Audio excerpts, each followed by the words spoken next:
Saçları dağınıq qadın. Külək səpdi tellərini.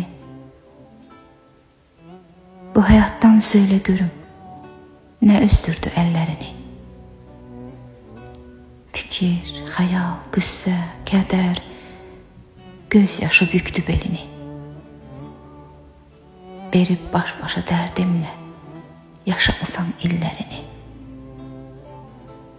Çəkib hər ağır yükü sən ürəyinə zülm etmisən.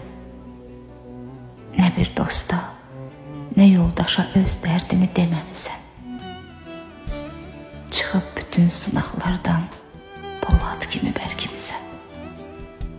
Çarpışaraq, vuruşaraq, döyüşərək böyümüsən. Ucalardan uca qadın, zəhmətlə ucaldı adın. Yaşayıb cavanlığını heç bilmədin gənclik dadın.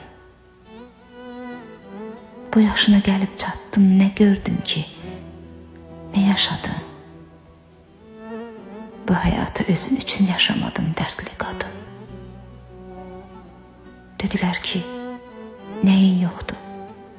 Nədir bu qüssə, kədər, qəm?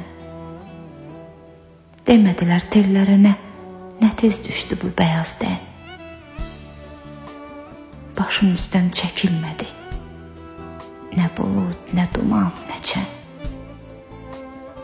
Qucaqladın öz-özünü, özünə dost olan qadın. Yumub həyata gözünü, gedəcəksən bir gün səndə.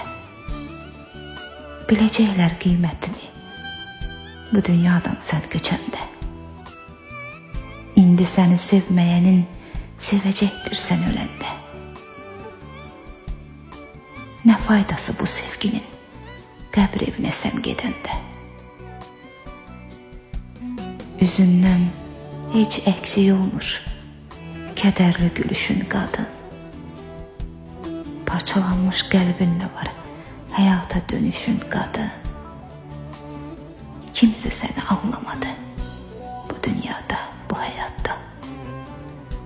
Bundan sonra özün üçün bari yaşa, dərdli qadın. Bundan sonra özün üçün bari yaşa, dərdli